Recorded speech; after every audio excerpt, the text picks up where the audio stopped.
Então eu acho que a primeira coisa, Sila, muitíssimo obrigado por aceitar o nosso convite. É um prazerzaço ter você conosco. Primeiro episódio presencial, num lugar legal, então fico muito feliz que a gente tenha conseguido. Não vou contar aqui porque que a gente te convidou, acho que vale mais passar a palavra para você e fica à vontade para se apresentar e contar um pouquinho da sua história e do porquê que a gente vai falar sobre o Mercado Livre hoje. Muito bacana, Rafa, é uma honra estar aqui com vocês. Eu atuo no mercado de energia há 25 anos e desde 2016 eu tenho a minha empresa que implementa comercializadoras de energia no Brasil. Tenho aí algumas que já estão no mercado, muito bem sucedidas, por sinal, me orgulho em trazer essa marca e também ajudo empreendedores que querem enveredar nesse mercado, que querem se desenvolver. Então tem bastante coisa para a gente compartilhar. Acho que primeiro uma referência de que conhece o mercado desde que ele começou, então os 25 anos que você já falou, né, já remonta lá ao início e a gente acabou se conhecendo numa conversa, foi exatamente nessa situação, né, que você estava junto com uma comercializadora, uma gestora sendo implementada, né, você estava ajudando eles, estava na reunião conosco. A gente ofertando soluções de maneira mais prática impossível, né? Da gente se encontrar. Vamos lá, mas vamos pra cima do episódio aqui. Eu acho que, aproveitando assim que você já falou, que eu sei que você conhece a história toda do mercado, você pudesse comentar um pouquinho assim de como que tem sido nos dias de hoje, assim, o apetite da galera para falar em gestão e comercialização de energia, e se tem alguma coisa que está fazendo isso aumentar ainda mais o ritmo? Desde o ano passado, na realidade, eu tenho observado um aquecimento acima do normal. Antigamente, eu montava uma comercializadora por ano, hoje eu tenho demandas de 2, 3 ao mesmo tempo. Não só de comercializadora, empresa de gestão é igual. Empresa de gestão muito preocupada com o aumento da concorrência e em diversificar o portfólio. Eu vejo que tem um movimento muito mais voltado para atender a necessidade do consumidor, buscar ofertar cada vez mais soluções para ele, no sentido de ter uma experiência completa. Porque o consumidor, ele antigamente era visto como refém, ele não tinha opção. Ele simplesmente pedia a ligação junto à distribuidora local e tinha que ficar com ela ad eterno. Se não pagasse a conta, ela era cortada e ele ficava no limbo. Hoje, a gente já vê o consumidor flertando com outras soluções. Vemos também as empresas buscando as melhores alternativas para esse consumidor, que está cada dia mais exigente. E aí, você falou do ano passado, eu estou imaginando que o papo de abertura do Mercado Livre, quanto que está sendo essa parte, que está todo mundo já à expectativa, que vão vir novos consumidores, né? Talvez com maior volume vai vir também mais gente exigente. Isso tem ajudado também? O apetite de criação de gestoras ou de aprofundamento ali de outros serviços? Total. O mercado está nessa expectativa de abertura total, esperando chegar até no consumidor residencial. Vale lembrar que temos alguns desafios aí no meio do caminho, principalmente porque sabemos que cada vez que sai um consumidor do cativo, né, da rede, da distribuidora, para ir para o livre, quem fica na rede acaba pagando mais caro. E também todos os encargos que envolvem esse mercado livre. Nós tivemos momentos aí onde os encargos foram mais altos do que o próprio preço da energia. Então, não só a abertura do mercado livre, mas procurar entender todo o desenvolvimento dessas novas tecnologias que estão vindo para o mercado. A gente vê um crescimento muito grande também de assinatura solar. Por que o consumidor vai para o Mercado Livre se ele pode simplesmente contratar uma assinatura solar e já obter o desconto na conta? Bem mais rápido, né? Que é bem mais rápido. E antigamente a gente via uma dualidade livre, GD, gás. Por que não ter uma composição? Estar atento ao que é melhor para o consumidor e ofertar essas soluções e criar uma relação longeva é um dos melhores caminhos. E não só isso, pensar em como esse consumidor se comporta, como ele utiliza essa energia e tentar entregar para ele as soluções mais adequadas a cada perfil. Então você tem visto muita gestora e comercializadora agregando essas outras coisas para se diferenciar e estar mais próximo do consumidor? É isso que tem rolado assim muito forte? Tenho visto e tenho visto bastante empresa que já atua em mercado totalmente livre, mercado maduro, vindo para o Brasil, entendendo o funcionamento da regulação brasileira para poder trazer essas mesmas facilidades. Em Portugal, por exemplo, você entra numa plataforma, com o seu perfil de consumo, a própria plataforma já indica para você quais são as empresas que podem te atender no Mercado Livre, no solar, no gás, no seguro residencial. Então, você ter tudo no mesmo lugar, de uma forma otimizada, facilitando a vida desse consumidor, é o sonho de consumo. É o sonho do consumidor, mas não deve ser o sonho das gestoras, né? Porque aí você coloca todas elas lado a lado e pode virar uma guerra de preço facilmente, né? Que é uma coisa que eu imaginei pessoalmente, eu acho que vai acontecer com essas plataformas no futuro e as gestoras vão penar. E aí eu acho que vem muito da diferenciação que você falou, né? Porque se a briga for por preço, nem todo mundo sai ganhando, né? De cobrar o mínimo possível. E aí essas novas soluções, você acredita então que vão ser esse diferencial dessas gestoras para poder pegar esse consumidor e não só pegá-lo, né? Mas reter, que eu acho que vai ser uma batalha forte? Essa guerra de preço, na realidade, já existe.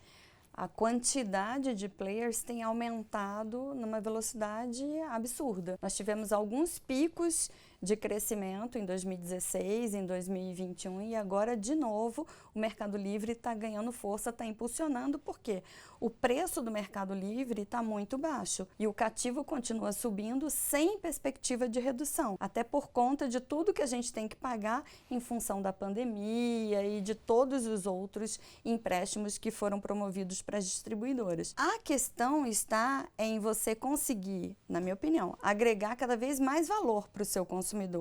Porque se ele pode estabelecer uma conexão contigo e buscar soluções para ele, inclusive até novos negócios, por exemplo, você tem uma gestora que já tem uma rede de supermercados dentro da sua carteira.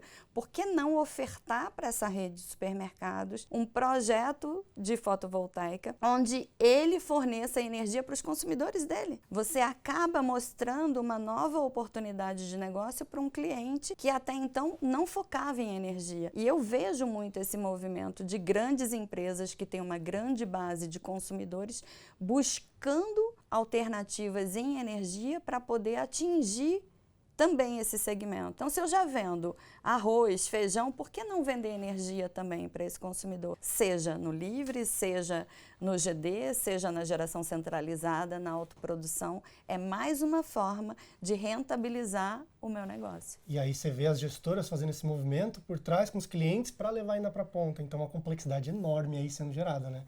E aí acho que essa é uma pergunta legal. Dito que está todo mundo fazendo vários movimentos e tem testes diferentes rolando, né? Tem muita gestora fazendo coisas diferentes. Você diria que a receita muito provavelmente futura dessa galera está em energia? Ou provavelmente vai estar nesses outros serviços periféricos que vão girar em volta do que uma gestora entrega? Será que vender energia vai deixar de ser o carro principal? Na minha opinião, vai estar em serviço. Em serviço? E quanto mais serviço, melhor. Porque, veja, se nós estamos caminhando para várias possibilidades para o mesmo consumidor, provavelmente o consumidor vai investir muito mais em serviço do que simplesmente compra de energia. Compra de energia pode vir até a ser uma base de investimento, como a gente vê alguns movimentos, alguns produtos financeiros, o próprio derivativos. Você pode comprar energia, né, apostando se o preço vai subir, se o preço vai cair, e ali você faz um investimento. Então, eu acho que vai ter muito mais procura, muito mais demanda em cima de serviços do que somente na energia. Isso é muito legal, eu acho que vai ser muito legal viver isso e ver essas gestoras abrindo leque, que nem já começou. Eu vi muita coisa já diferente rolando, mas eu vejo alguns desafios grandes, assim, de tecnologia, de um monte de coisa que vai envolver, né? O que você enxerga de desafios? E aí eu acho que vale talvez segmentar, e aí fica à vontade, se para uma pequena, uma média, uma grande é a mesma coisa, porque eu sei que tem gestoras com características bem diferentes hoje, né, desde as monstruosas até as mais familiares. Que tipo de desafio esse pessoal vai enfrentar, tentando colocar esses novos serviços, essa diferenciação na mesa? O que você vê? Tecnologia é um meio. O fim está justamente no relacionamento e nas soluções que vão ser apresentadas para cada consumidor. Existem segmentos, as comercializadoras e as gestoras menores, elas vão atender, na minha opinião, aqueles consumidores que estão mais próximos dela, porque eles querem essa atenção, eles querem o relacionamento, querem algo mais presencial, não querem simplesmente se relacionar com um aplicativo ou com uma plataforma. E muitas vezes é aquele relacionamento que já deixou de ser comercial e passou a ser pessoal. já virou amigo. Então, se uma grande empresa tenta entrar ali, não consegue porque já tem uma relação muito bem estabelecida. E cada uma está buscando incrementar o seu nicho, buscando ofertar ainda mais alternativas para esse consumidor e não só alternativas, como eu falei, de energia, mas de negócios, de business. Como eu faço o meu cliente ganhar mais, ter mais receita? Quanto mais receita ele tiver, mais ele vai investir nas minhas soluções. Perfeito. Receita e acho que redução de custos deve entrar aí a toque de caixa com esse pessoal o tempo todo, né? Com certeza. E eu imagino isso. Não dá para saber se vai ter um dia que as regionais, as menores, vão ser engolidas. Eu acho que não, porque o relacionamento sempre vai prevalecer e esse pessoal, até pela proximidade, consegue trazer serviços talvez muito mais específicos e coerentes para cada um, né? Então, coisa que as grandes nunca vão conseguir na escala. E tem alguns exemplos, assim, que você tem de tecnologia que esse pessoal tem aplicado? Tanto na pequena como na grande? Tecnologia, você vê de tudo, né? Os pequenos querem um sistema para poder fazer a gestão dos seus consumidores, porque ficar fazendo gestão de consumidor... Hoje é na mão? Na mão, na planilha Excel. E aí eles começam a sentir dificuldade, porque cada consumidor tem um perfil específico, tem as suas especificidades, o que gera dificuldade para você ficar alimentando à mão cada dado que é necessário para você ter uma gestão eficiente do teu consumidor. E já os maiores não, muitas vezes eles já investem em alguma tecnologia pronta, disponível no mercado. Ou própria mesmo. Ou né, própria, tem várias possibilidades. Agora, o consumidor, ele vai ser cada vez mais exigente, demandando mais tecnologia e mais agilidade. Não só simplesmente algo engessado. Você vai ter que ter tecnologia de acordo com o perfil de cada consumidor. A gente pega umas situações engraçadas assim na Cube. Às vezes a gente atende uma gestora pequena que ela vem um dia e fala, pô, meu consumidor descobriu que existe, sei lá, gestão em tempo real, que eu posso realmente olhar a conta dele e eu não sei o que fazer. E aí eles acabam usando a ferramenta que está disponível porque o consumidor acaba se capacitando, né? Porque tem muito mais informação. E aí eles vão pressionar as gestoras deles para falar, e aí, o que mais você tem para me oferecer, né? Senão eu vou embora. A gente pega isso direto, assim, acontece muito. Mais do que a gente esperaria. Em vez de partir da gestora, parte do consumidor e aí dói muito mais para ela. Um negócio meio doido, assim. O consumidor está cada vez mais bem informado. A informação está na palma da mão. E ele é assediado o tempo todo pela concorrência. O mercado não é mais tão fechado. Tem uma corrida muito grande pelos consumidores. Por quê?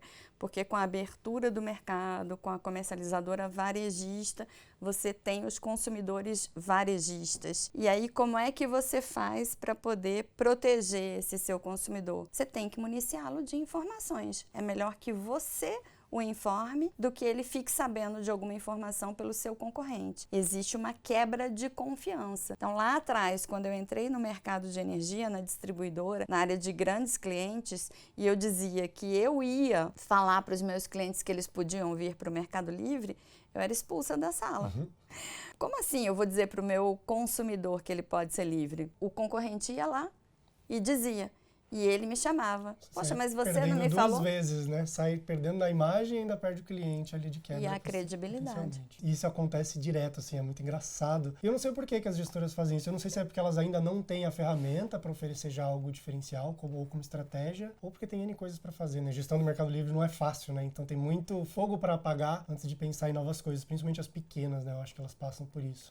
Esse é um bom ponto que você está trazendo, porque muitas vezes os grandes empreendedores, os donos das gestoras, eles estão muito envolvidos com o operacional, com os processos, e pouco dedicados ao negócio e ao relacionamento. Então, na minha opinião, você primeiro tem que ajustar os seus processos, investir em tecnologia, ter boas ferramentas de suporte, desenvolver as suas lideranças, desenvolver o seu comercial para você, que é o dono do negócio, estar livre e acompanhar as tendências no Brasil e no mundo, trazendo sempre novidades para o seu consumidor e investir nesse relacionamento, nessa conexão que tem que ser cada vez mais fortalecida. Tudo na vida, na minha opinião, está baseado em relacionamento.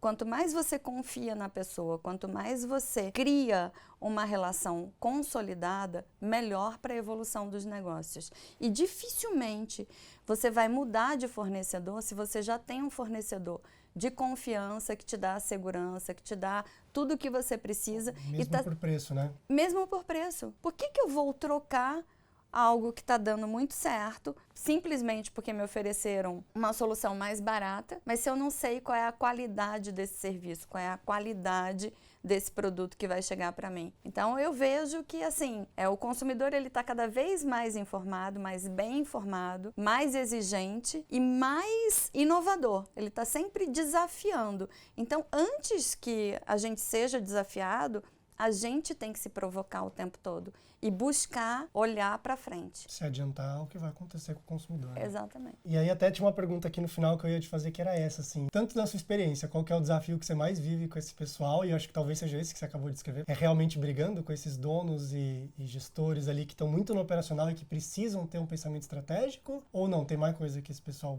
briga todo dia e que você tem que puxar a orelha quando você está fazendo a consultoria? Tem algum padrão, assim, que acontece? Cada um tem um perfil, cada um tem a sua personalidade, né? Não existe um projeto igual ao outro, não existe uma consultoria igual a outra. Mas o que eu vejo, em grande parte, é o empreendedor preso ao processo. Nunca tem tempo, tá sempre apagando incêndio, tem alguma coisa errada. Porque se você tem processos bem desenhados, bem implementados, não tem por que apagar incêndio. E é uma cultura que a gente não tem muito no Brasil. Estados Unidos, Europa, as empresas são muito focadas em qualidade e em processos, em projetos. O brasileiro tem o hábito de ir fazendo, principalmente os pequenos e os médios empreendedores. Que são bem práticos mesmo, né? Bota a mão na massa e vai para cima. Pois é, só que às vezes esse tempo que não é dedicado para o planejamento e para o alinhamento dos processos, a conta chega lá na frente. Você sai fazendo sem pensar, sem planejar, sem se preparar, você vai ter que refazer quantas vezes? Olha aqui, vamos primeiro arrumar a casa, depois a gente vai partir para cima. Não, mas eu não tenho tempo. 5 minutos aqui. E tem muita barreira para poder falar, gente, talvez o que vocês estão fazendo aqui como processo, ferramentas estão aí no mercado que podem ajudar facilmente. É difícil tirar o pessoal do Excel? É difícil porque todo mundo encara esse tipo de solução como custo e não como investimento. Se você investe em boas soluções, em tecnologia, em boas ferramentas, você deixa de se dedicar a essa parte operacional e vai ficar livre para fazer negócio. Que no final das contas é o que interessa. Você tem que trazer mais receitas, você tem que gerar mais dinheiro. Se você está muito preso no operacional, tem alguma coisa errada, você está deixando de ganhar dinheiro. E tem casos práticos, né, de pegar uma empresa que tinha dificuldade em converter clientes para a área de gestão. Ah, mas eu preciso de mais clientes, eu preciso prospectar mais. Bom, vamos fazer um levantamento aqui em toda a prospecção que você já tem. Nossa, tem tanta prospecção, é só saber trabalhar, trazer metodologia, trazer tecnologia. Vamos priorizar o que é mais viável e o que é mais rentável para a empresa. Do melhor para o pior. E vamos trabalhar. Toda semana elege 10 prospects para poder ir para cima. Onde é que está o gargalo? Onde é que parou? Ah, o meu cliente precisa investir em sistema de adequação de medição. Por que a empresa não paga? E já recupera isso, às vezes, no segundo mês de economia. Então, muitas vezes a equipe comercial paralisa porque não vai atrás da solução. Fica olhando só para o problema. E para volume, né? Às vezes está muito cabeça no quantos a gente trouxe, tentamos e não conseguimos, em vez de focar no detalhe do que é o cliente lá na ponta, né? Você falou até uma coisa engraçada ali, né? Você estava falando da planilha e eu pensei, o cliente no final não está nem aí que você está mexendo em planilha como gestora do seu lado, né? O que ele quer é a solução lá do lado dele, né? Ele tem uma dificuldade e ponto. Né? E o pessoal fica preso no operacional e nas planilhas aí brigando com isso. Eu fiquei curioso de o que você enxerga, talvez até uma visão pessoal. Você acha que com essa abertura do mercado, né, a complexidade vai aumentar, serviço, tudo que a gente está comentando, você acha que mais gestoras pequenas vão pular e vão dominar locais? Ou é mais provável que as grandes mesmo vão vir e vão engolir e a gente vai ter meio que um mercado com grandes brigando com grandes só? O que você acha? Pessoalmente aí, não sei se... Dá para saber a resposta, você tem a resposta, né? Todo mundo na expectativa aí de futuro. Eu acho que você vai ter as duas vertentes. Você já vê essa segregação dos grandes e dos pequenos. Você vê grandes comprando pequenos, porque não tem tanto apego ao negócio, não é um negócio tão familiar, já é um negócio que cresceu, já se tornou mais profissional, e aí ele não tem problema de vender essa gestora para uma grande comercializadora ou para uma grande gestora. E tem aqueles pequenos que não querem vender, eles querem se associar aos grandes, mas eles querem manter o negócio, principalmente aqueles que toda a família vive do negócio e já vive há muitos anos. Então, a gente tem que acompanhar essa evolução e também acompanhar a entrada de grandes players internacionais no Brasil para ver qual vai ser essa dinâmica do mercado. E não só olhar para Mercado Livre, para a GD, mas olhar para todas as tecnologias que estão chegando, para a abertura do mercado de gás, o desenvolvimento do hidrogênio. Eu estava vindo para cá e recebi uma mensagem de um investidor. Você tem alguém lá no Norte, Nordeste, que queira construir um cabo submarino para mandar energia para a Europa? Eu tenho investidor para colocar aí. Já está havendo aí um debate para criar uma associação ibero-americana para poder abranger outros mercados. O Brasil já importa e exporta energia para Argentina, Uruguai e Paraguai. Por que não ampliar? Tem a mobilidade elétrica, tem o armazenamento de energia, tem a autoprodução, a autossuficiência. Então, eu vejo hoje uma ebulição e uma efervescência no mercado de energia. Em todo lugar só se fala em energia. Energia nunca foi tão debatida e tão pesquisada e tão desenvolvida como nos últimos anos, principalmente depois da guerra da Rússia com a Ucrânia, onde a Europa está ávida por energia, botando todo o dinheiro possível aqui para desenvolver tecnologias, para desenvolver hidrogênio, mandar hidrogênio para fora. Então, eu vejo que o papel das gestoras, seja ela pequena, média ou grande, ela vai crescer, ela vai diversificar. Não vai ser mais só gestão de energia, vai ser gestão de crédito de fotovoltaica, gestão de contratos de gás, gestão de contratos de mobilidade elétrica, de eletrocarregamento. Você vai fazer uma gestão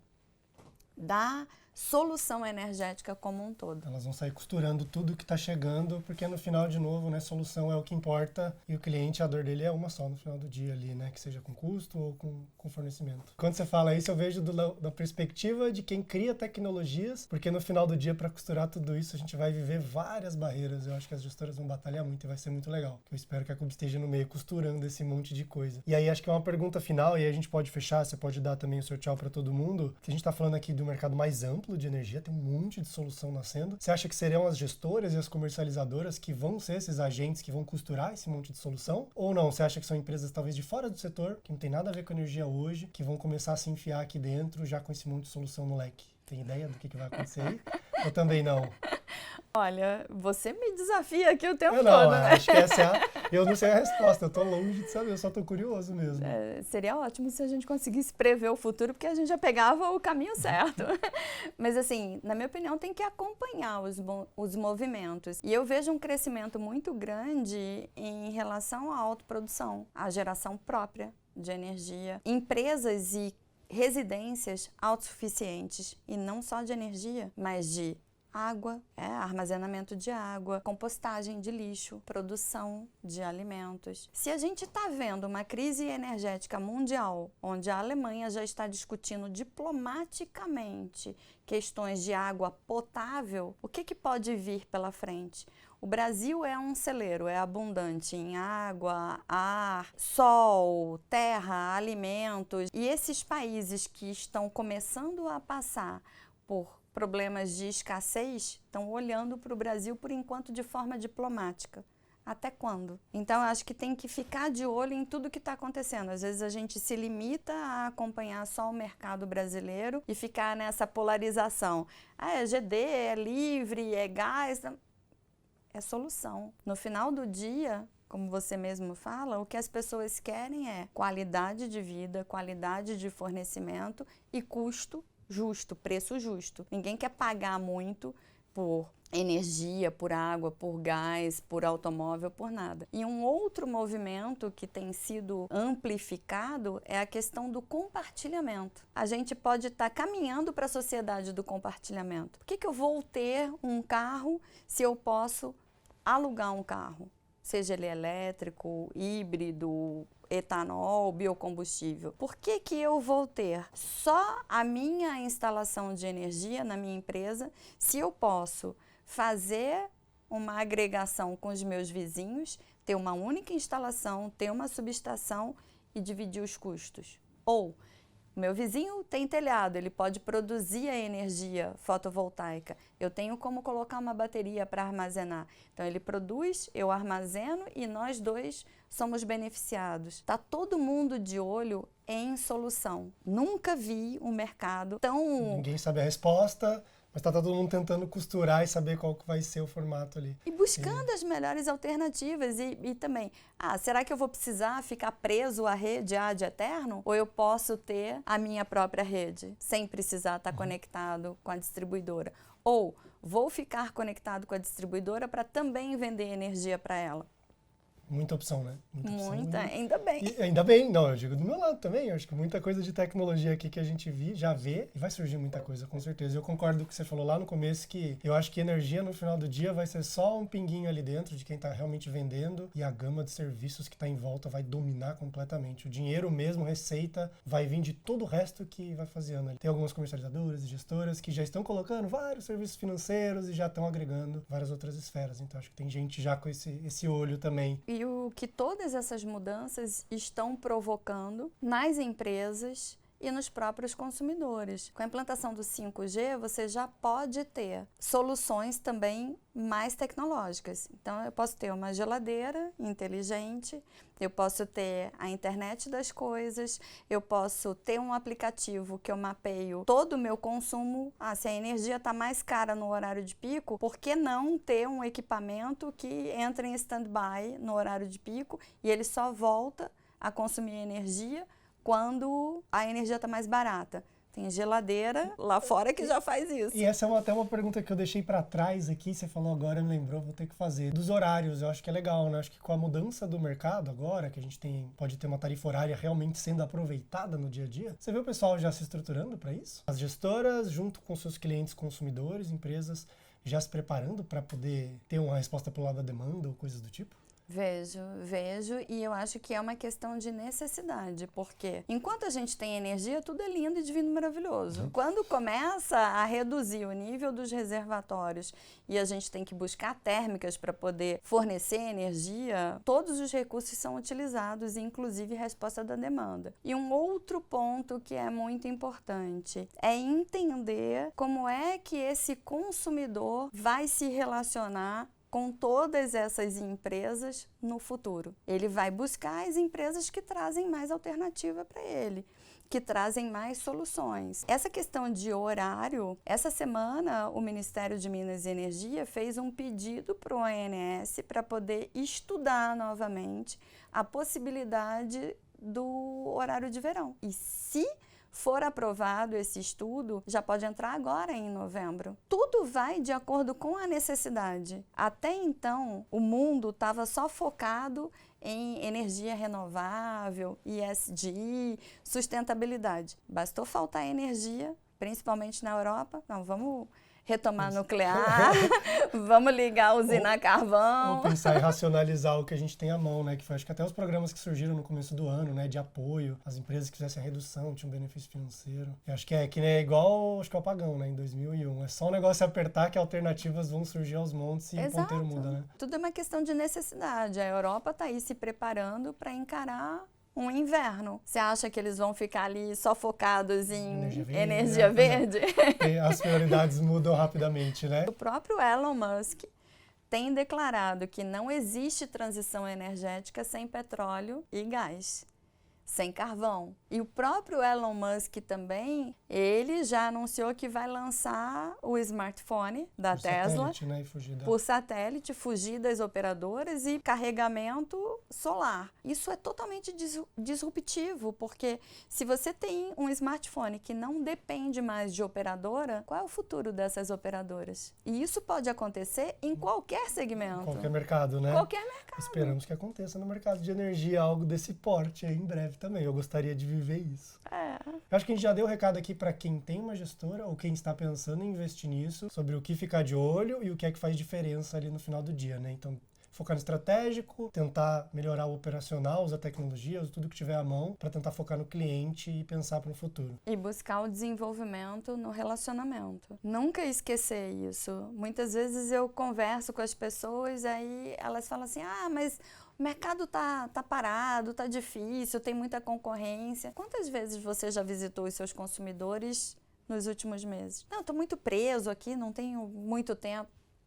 O mais importante você está deixando de fazer. Esses dias eu almocei com uma amiga. Mas a minha área de energia tá baixa, não está tendo muito resultado, não está tendo muito faturamento. Você já visitou seus clientes? Não. Primeira coisa que você vai fazer é montar uma programação, visitá-los, entender quais são as dores dele, o que eles precisam para que você atenda melhor. E se você não tiver essa solução, você vai buscar alguém que tenha e vai vender para ele e vai ganhar por isso. O que o consumidor compartilha com você num encontro presencial jamais vai ser compartilhado numa ligação telefônica, numa mensagem de WhatsApp, num e-mail ou numa videoconferência. É naquele momento de descontração, naquele momento em que ele está olhando no seu olho e que ele está estabelecendo uma conexão mais efetiva com você, é que ele vai te dizer onde é que o calo dele está apertando. E às vezes é coisa besta, né? A gente pega ali, às vezes, de clientes mesmo, clientes de gestoras que são clientes clube, né? Às vezes é um negócio, assim, do pessoal guardar uma mágoa, pô, tu, meu, multa de demanda, você não me avisou, sabe? Aquilo ali, financeiramente, não é nada, perto do que a pessoa paga no consumo de energia com a gestora dela. Mas ela se dói, às vezes, de coisinhas tão pequenas que a gestora deixou passar e aquilo já cria uma marca, vai criando.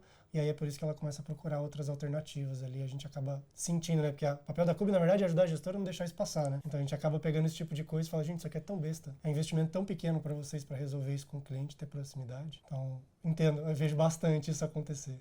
E a transparência no relacionamento. Muitas vezes a gestora é surpreendida com o aumento de encargo. Vai lá e fala para o consumidor que você também foi surpreendido, que isso fugiu ao controle, como a gente vê eventualmente, né, vindo aí uma cobrança inesperada. Não adianta você achar que o consumidor nunca vai saber. Ele sabe e sabe às vezes mais rápido do que você. É isso. Só esperar o negócio explodir talvez não seja a melhor estratégia. Exatamente, né? É isso. exatamente. Se adiante. Legal, Sila, muito obrigado pelo seu tempo, pela sua presença, por todas as informações. Eu acho que depois a gente pode repetir e falando da história, porque eu ainda tenho muita curiosidade aqui da história, do Mercado Livre, tudo que você viu. Mas eu acho que o papo aqui de hoje eu espero que seja útil aí para quem tem gestoras ou quer criar uma gestora comercializadora, que eu acho que é um público cheio de dúvidas e cheio de dificuldades, né? Como você já vive no dia a dia. Sim. Muitíssimo obrigado, viu, pela sua presença. Muito obrigada, conte comigo para os próximos e para as próximas parcerias. Show, e para ver o que vai acontecer no mercado mais aqui nos próximos passos, que eu também estou curioso, ninguém tem a resposta. Vamos ver o que a gente vai viver então nos próximos. Quem souber primeiro conta para o beleza. Obrigada. Valeu.